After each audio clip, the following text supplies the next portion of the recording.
ทันเนาะวันนี้เขามางานมั่นพี่แจ็คเนาะเขามาฮอตละแต่ว่าเขามาเข้าคนหมูได้นี่ถือว่าแบบมาเป็นคนทำบิดเลยเนาะเขามาฮอตตอน8 โมงเนาะนี่เขากำลังต่อไมค์ที่ห้องเพลงเนาะเพราะว่ายังวันนี้มีไฟตื่นแล้วกับที่ห้องเพลงปลุกเนาะห้องเพลงว่าเดี๋ยวนี้คนเนี่ยน่าจะตื่นหมดแล้วเนาะเดี๋ยวเขากับพี่เกี่ยมนี่ก็ไม้ต่อไม้แล้วก็เห็ดเบียกซอยเราเนาะจังหน่อยหนึ่งแต่ว่าคนก็ยังบ่ทันได้เริ่มมาดอกเนาะจุดไอโซอยู่ทีมงานเนี่ยก็ยังน่าจะบ่ทันมาง่ายเนาะ8 โมงหมดแล้วเนาะจังสิมานะจะเขาว่างเนี่ยเขาก็เลยมาก็มูว่าเมื่อคืนนี้ก็นอนไว้เนี่ย4 โมงเนาะเขานอน นอนไว้เนี่ยเขาก็เลยมาไวเนาะโอเคน อน4 โมงก็ตื่น6 โมงครึ่งเนาะนี่บรรยากาศกำลังดีเนาะฝุ่นก็ตกยิบหน่อยนึงตอนแรกที่ใหม่ฟังเพลงในที่โอเคเราเรียนเนาะ ต่อไหนเนาะอะไรนะมอพอด แต่ว่ายังบอลนี่เห็นจะบ่าวสักนิด จะเบาเก็บตัวอยู่สิ จังหน่อยเนาะถ้าเราออกมาก่อน พ่อA8ไอ้พ่อA8อันนี้พอเจ้าสาว ครั้งแรกเลยเรียนเอาก็หาก็เคยมาอีก เค เลย ยมาเธอนึงเพื่อนนี่ บ่เคยมาจะเถื่อ มาส่งคอยบูหูคอยมาอย่างน้ำพี่แจ็คตอนนั้นมาเขาเอาเครื่องมาเธอนึงก็บอกว่ากูจื้อคำว่าเพื่อนล่างเนี่ยจื้อ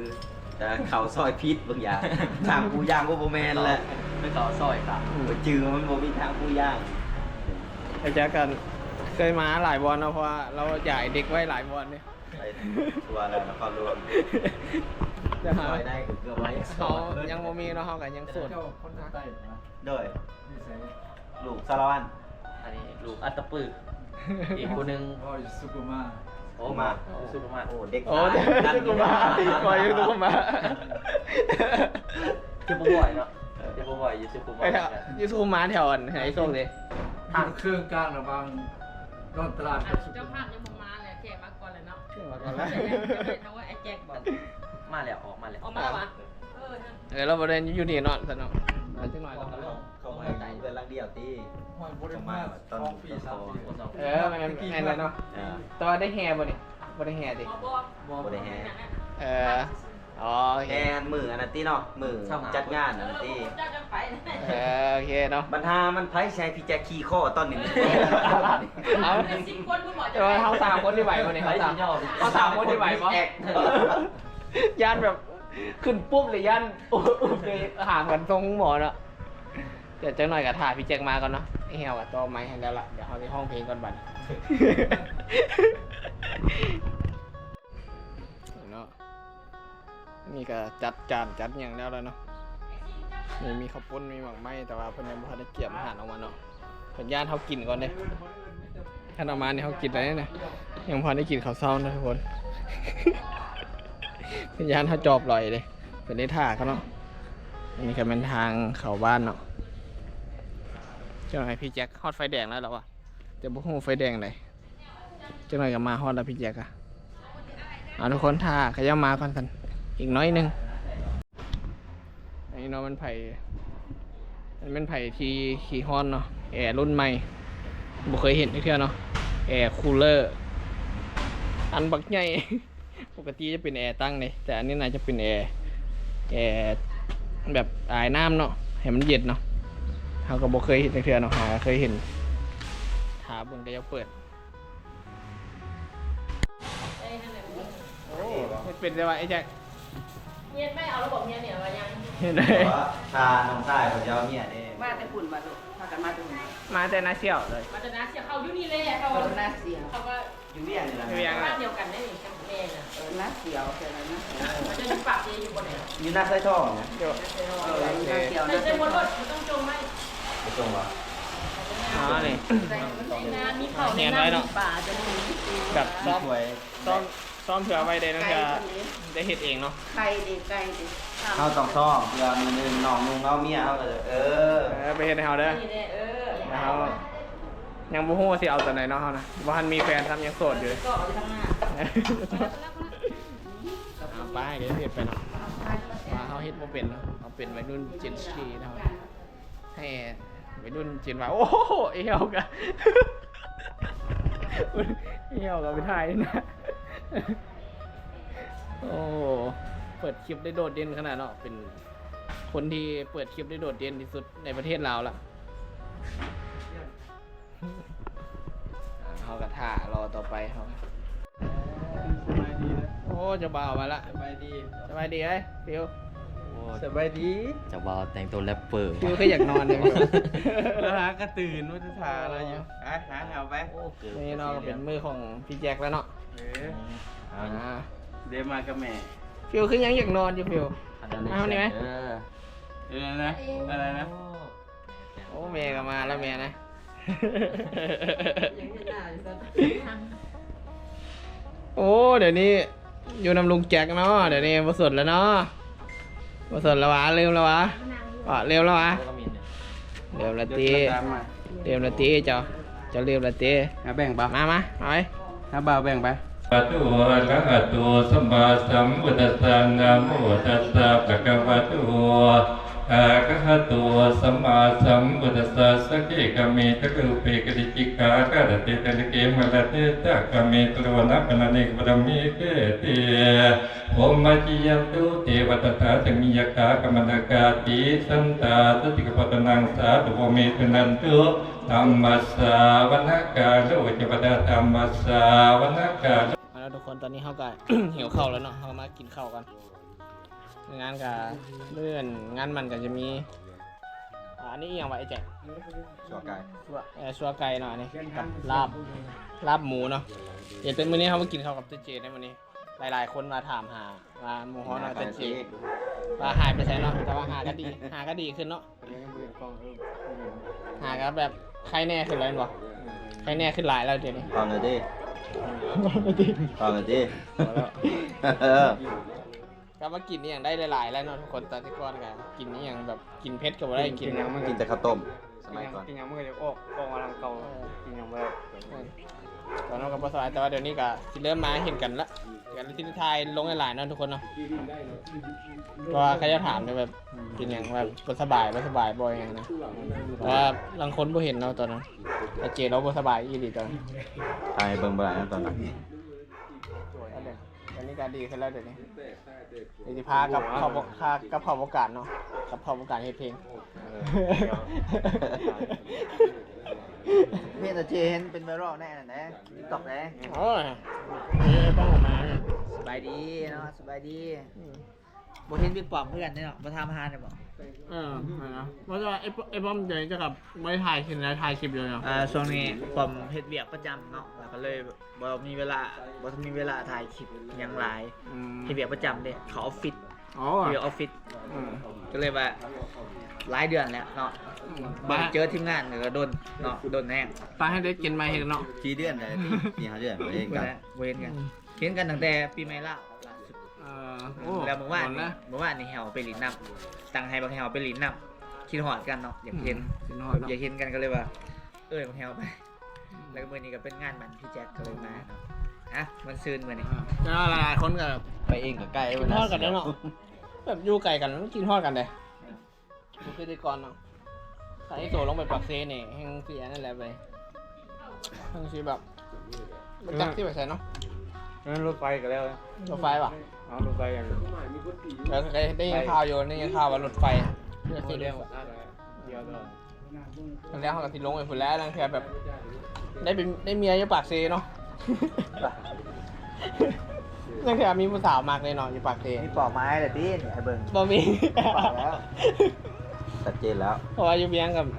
มีแต่ถึกอกหักเนาะถึกหักอกเลยเขาไปตั้งแข่งมันแค่แบบสายตั้งแข่งแล้วใจดีเลย แมนบอแมนเห็ดเข้าไห้แล้วก็นี่ป้าบ่ บ่มีแซ่บเนาะอาหารแซ่บเจ้าหน่อยกูดเจมกับที่มาเนาะเจ้าหน่อยน่าจะวันตื่นตอนนี้ จะสูงได้เท่านี้ร้าย แซ่บ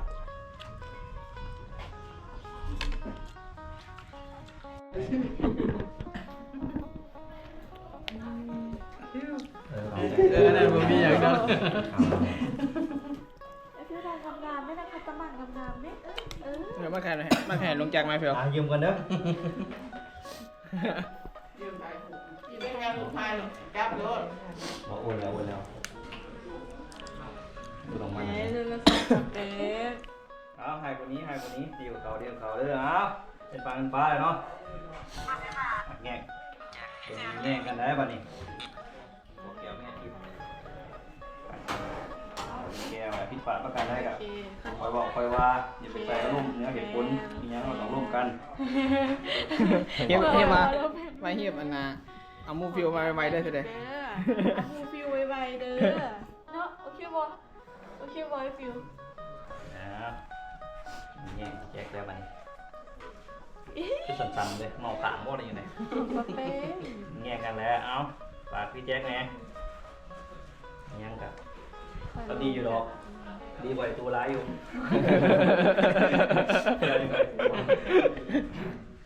ดีกว่าตัวนี้อยู่ตัวนี้มันต้องหาเส้นไปทุบไล่หรอวะมาหายผมไหม เฮ้ยพอให้ลงแจกนะไม่เฟียว ทางไหนมันถึงแกข้างหลังดีกว่า พี่ก็บอกว่าพอให้ลุงแจกไว้พอแล้วว่ะพอแล้วพอแล้วว่ะ ถ่ายยูรูมบ่หรือที่ถ่ายยู ถ่ายทุกคน ฟิวมาถ่ายรูปนี่ลุงบ่ แบ่งมาแล้ว คือตาแม่ดีกว่า เอาผมไปถ่ายกันเนี่ยกบอ่ะ แจกแล้วไปอยู่ติดฟังมีป่า โกบีไทย คอยว่าไปถ่ายแม่ไอ้ที่จะความสุขได้วันนี้นะแป้งวันนี้เบิ่งแย่งกันอยู่เด้อ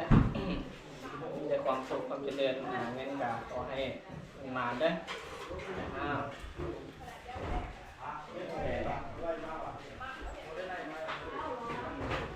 วันจะตีจะไม่ยิ้มเดี๋ยวมาถามความรู้สึกกันเนาะ นี่มาแบบโค้งขวา เจ้ามีคลิป มันจิตมันใจ บ้านกุศลเนี่ยเจ๊เอาไปพอนนะเต็มบ้านเต็มเมือง ถ่ายไงเขาออกแล้วต่อไปกับเบาแบงเนาะ เอ๊ะบอกไหมมันมีไงเขา แห้งทางซองให้หักกันโดนปกติได้เที่ยวไปเที่ยวมาแล้วกินหมูปิ้งอ่ะไอ้ละเปื่อย เดี๋ยวคนน้องเก่งๆเนาะ เขาก็ เสริมสวย ก็ได้คอยได้ออกงานเนาะเขาก็ หักแท่งหายไปได้ไล่เด้อ ลงสตอรี่แบบนี้ เราพบกันลงมันรัก อ่า เด้อคอยมือนั้นเนาะเขาว่าพี่แจ็ค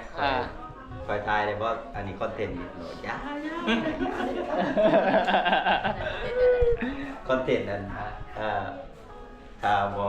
ถ้าตอบชื่อมันกินหมูปิ้งพี่ย่างขนาดเขาเลยถามว่ามันว่าคอนเทนต์นะมันว่าแฟนเก่าจะซื้อยังกูดอยกูดอยเบ้ ไอ้ไงเขาก็ออกกันมูเนาะ โคตรเด้อ โคตรเจ้าขาดได้นี่ แมชชียังบ่กลับได้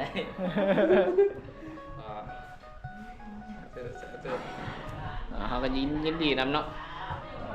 เป็นฟังเป็นฝาแล้วเนาะอย่างไอ้โทนี่แล้วประเด็นน่ะจริงๆไหนเนาะไอ้โทนี่ก็ เคยสวรรค์ได้ ไอ้เนาะ เคยสวรรค์ได้ ไอ้นี่ไอ้นี่มันมาไอ้นี่กระดองนี่แปดร้อยล้าน โอ้แบบ ซองไอ้น้องเจ้าตัวสิมาเห็นกันเดี๋ยวมันง่ายๆเอาอยู่ใกล้ แล้วยืนทั้งกันเลยสองซ้อนที่เหตุกัน คนละเบอร์เลย ซ้อนที่เหตุกันเนี่ยไอ้โทนี่เราให้โจมกินฮอดอยู่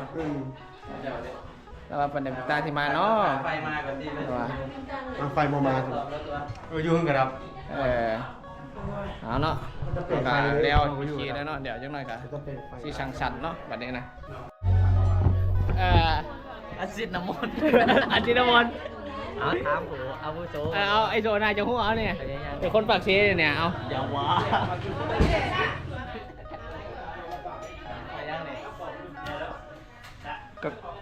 ก้านเผา เอาไป